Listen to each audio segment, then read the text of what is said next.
Episode 11, The Hidden Level. By his 11th week at the Academy of Heart Signals, Milo thought he had seen every corner of the floating station. He knew the way to the gravity gym and the path to the solar cafeteria by heart. But today, Zippy wasn't heading toward any of the usual classrooms. The little robot turned down a narrow, forgotten maintenance hall where the walls were made of dull, unpolished iron. "Where are we going, Zippy?" Milo asked, his voice echoing against the cold metal. "This isn't on the map." Zippy stopped in front of a heavy bulkhead door that looked like it hadn't been opened in decades. "The map only shows what the mind can already comprehend, Cadet Milo," Zippy buzzed, his metallic voice dropping to a conspiratorial whisper. The robot extended a small, multi-tooled arm and tapped a sequence into a hidden keypad. Instead of a mechanical click, the door didn't open at all. It simply dissolved into a cloud of shimmering, violet smoke. Beyond the smoke lay a vast, impossible darkness.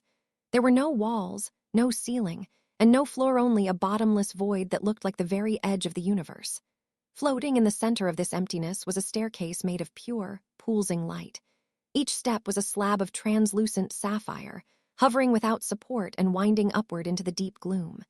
Milo gasped, his hand reaching out to touch the freezing, silent air of the hidden level. "This is the ascent of echoes," Zippy explained, hovering cautiously at the edge of the darkness. "It was hidden because the Academy only reveals it to those who have learned that strength comes from within. Many cadets are content with the stars they can see, but you, Milo, have started to look for the ones inside you. This level is a mirror. It is not a test of what you know, but of who you are." Milo looked at the first step. It hummed with a low, musical frequency that he could feel in his teeth. He felt a sudden, sharp pang of doubt. What if he wasn't ready? What if the hidden level was too much for a boy who still missed the smell of rain? He hovered his foot over the glowing sapphire surface, hesitating as the light of the staircase flickered in response to his uncertainty.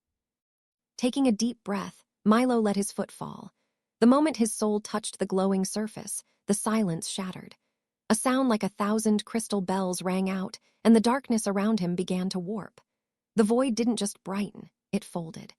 The straight lines of the staircase began to curve and swirl, and the air filled with the scent of wild jasmine and ozone.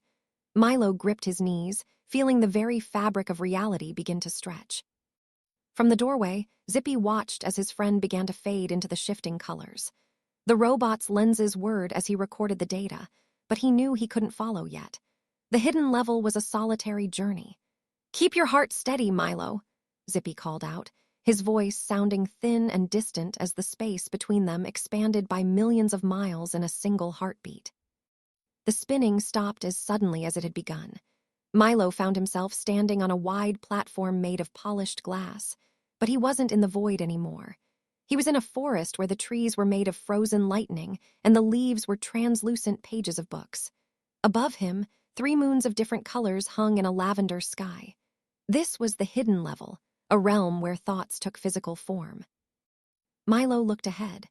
Deep in the forest, he saw a glowing archway that pulsed with a light he recognized, the same golden warmth of Solari, the star he had saved. He realized that his journey was no longer just about learning to be a cadet. It was about discovering the universe hidden inside himself. With a brave smile, Milo took his first real step into the deeper mystery of the stars. Episode 12, No Powers. The lightning trees of the hidden level were beautiful, but suddenly the music of the cosmos stopped. The sapphire stairs beneath Milo's feet vanished into thin air. The golden glow that always pulsed beneath his skin flickered once, twice, and then went out like a dying candle. For the first time since arriving at the Academy, Milo felt the heavy, crushing pull of gravity. He wasn't floating anymore, he was falling. Milo hit the floor with a painful thud. "Zippy!" he gasped, his voice sounding thin in the sudden vacuum of sound.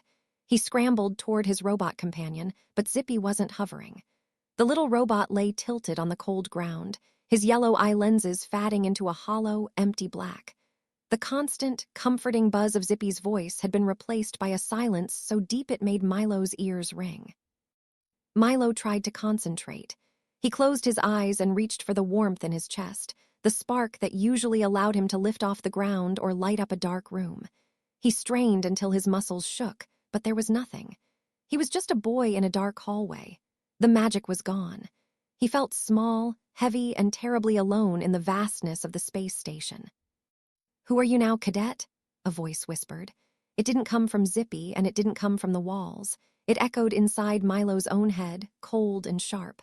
"Without the glow, you are just a shadow. Without the flight, you are just a prisoner of the ground. You are nothing but a lost child from a tiny, wet planet." Milo shivered, pulling his knees to his chest. The voice, which Milo began to think of as Valo, continued to probe his mind. "The Academy didn't choose you," Valo hissed. "It chose the light inside you. Now that the light is dead, what is left? You have no tools, you have no guide. You are empty." Milo bit his lip, hot tears stinging his eyes. He looked at his reflection in the polished, dark floor, seeing only a tired boy. But as he looked at his reflection, Milo remembered something. He remembered the smell of rain on Earth. He remembered the way the dirt felt under his fingernails when he climbed trees, and the way his legs ached after a long race. He had been just a boy for 10 years before he ever heard of the Academy. He had been brave then, too, even without the ability to float. Milo reached out and placed a hand on Zippy's cold, metal head. "You're still here, Zippy," he whispered, though the robot couldn't answer.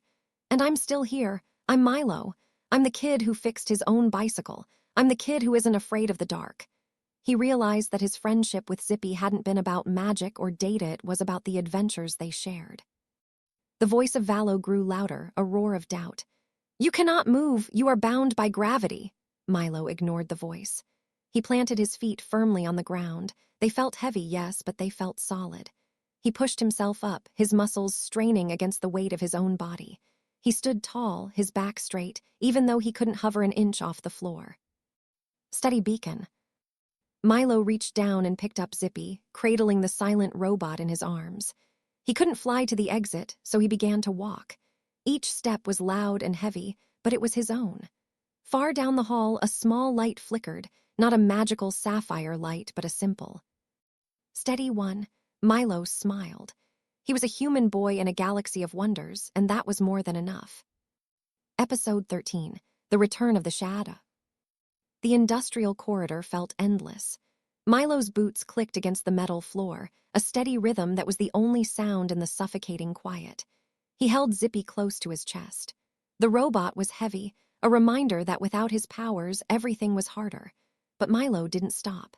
He had decided that being a boy from Earth was enough, and he was going to find his way back to the light, one step at a time.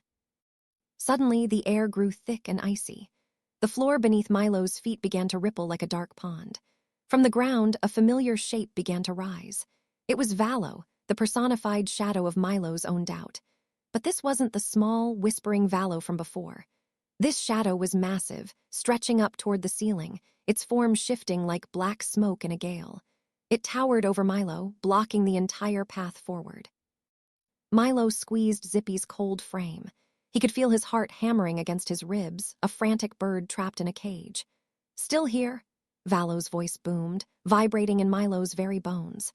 "You are a sparkless ember in a dead galaxy. You think your heavy feet can carry you to safety. You are nothing but a memory of a boy." Milo stumbled back, the weight of the shadow's presence pressing against his lungs. The shadow leaned down, its face a swirling void of darkness. It loomed closer until its coldness seeped into Milo's skin. Every instinct Milo had told him to turn and run back into the dark, to hide until the nightmare ended. Valo grew even larger, its edges turning into sharp, claw-like wisps that seemed ready to snatch the air right out of the room. But Milo didn't run. He remembered the feeling of the rain and the strength in his own legs. He looked at the giant shadow and realized something. Valo was only big because Milo's fear was big. Valo knew every mistake Milo had ever made, every time he had felt weak, and every secret he kept. If the shadow was a part of him, then it didn't have to be an enemy. Milo took a deep breath and looked straight into the void where Valo's eyes should be. "Wait," Milo said, his voice loud and clear. Valo paused, its smoky claws frozen in midair. "You know everything I'm afraid of," Milo continued. "You know where I'm small. That means you know me better than anyone, so don't fight me, teach me." The shadow didn't move. It didn't roar or mock him. For the first time, Valo was silent. The darkness flickered, its massive size shrinking and expanding like a heartbeat. The personified fear seemed confused, its very existence built on Milo's desire to run away. By asking for a lesson instead of a way out, Milo had changed the rules of the game. "Teach you?" Valo whispered, the voice no longer a roar but a raspy, wondering sound. Milo stepped forward into the cold circle of the shadow. "Yes," Milo said. "Tell me how to use the weight. Tell me how to be strong when I'm scared. If you're my shadow, then you're the one who stays when the lights go out. I want to learn how to walk in the dark." A soft whir broke the silence. In Milo's arms, Zippy's eye lenses flickered once, then glowed with a steady, warm yellow light. "Milo!" the robot chirped, his voice buzzing back to life. Milo smiled, hugging his friend. He didn't need to fly to the exit anymore. He knew the way, and with his shadow to guide him and his friend by his side, he wasn't afraid of the journey ahead. Episode 14. Inside the Darkness. The warm glow of Zippy's eyes was the only thing keeping the shadows at bay as they moved through the heart of the station. But suddenly, the floor didn't just ripple, it vanished. A swirl of ink-black smoke rose up like a tidal wave, pulling Milo down into a bottomless pit. "Zippy!" Milo cried out, reaching for his friend, but the robot's light was snuffed out as they were pulled into different directions by the rushing dark. Milo landed softly, but there was no floor beneath him. He was floating in a realm of pure, heavy silence. There were no walls, no stars, and no Zippy. The air felt like velvet against his skin, thick and cold. He called out, but his voice didn't echo. It was swallowed instantly by the void. He was truly alone in the deepest part of the galaxy's shadow. Out of the gloom, flickering images began to appear like ghosts. Milo saw himself back at the Space Academy, failing his first docking simulation while the other students laughed. Then, he saw the moment he had lost his temper with Zippy, a tall, slender figure. Made of shifting smoke named Gloam stepped out of the mist, pointing a long finger at these memories. "Look at your failures, little spark," Gloam hissed. The images changed. Now Milo saw himself standing before the Great Council, looking small and out of place among the powerful aliens. Gloam's voice drifted through Milo's mind like a cold draft. "You are just a boy from a tiny blue planet. You have no magic, no ancient bloodline, and no wings. You are a mistake in a world of giants." Milo looked down at his hands, which felt heavy and useless. Gloam drifted closer, its form expanding until it blocked out everything else. "Why struggle?" the shadow asked, its voice surprisingly soft. "In the dark, you don't have to be a hero. You don't have to be brave. You can just disappear, and the weight of being Milo will finally be gone." Milo felt a terrible tiredness in his bones, a desire to just close his eyes and let the ink swallow him whole. But as the darkness touched his chest, Milo felt a faint rhythm. It was his heartbeat, steady and stubborn. He remembered the lesson of kindness he had learned when he helped the starving lunar whales. He remembered the balance he found while walking the tightrope of the Saturn rings. He realized that his mistakes weren't anchors holding him down. They were the stones that made up the path he had walked. Milo thought of the courage it took to leave Earth in the first place. He wasn't a hero because he was perfect. He was a hero because he kept going even when he was afraid. He looked at the shadows of his past mistakes and didn't turn away. Instead, he reached out a hand toward the dark memories, no longer flinching at the sight of his own flaws. Gloam recoiled, its smoky form shivering. "What are you doing?" the shadow demanded. "These are your shames, you should hide them." Milo stood up, his feet finding solid ground in the middle of the nothingness. He took a deep breath, filling his lungs with the cold air, and looked straight into the heart of the void. "No," Milo said, his voice a steady bell in the quiet. "I accept all of me." The world rushed back in a blur of color and sound. Milo found himself back on the metal floor of the station, the heavy darkness gone. A familiar beep whir sounded nearby, and Zippy came hovering out of the shadows, his yellow eyes brighter than ever. Milo stood up and adjusted his flight jacket. He still had a long way to go, but the darkness inside was finally quiet, replaced by a light that would never go out.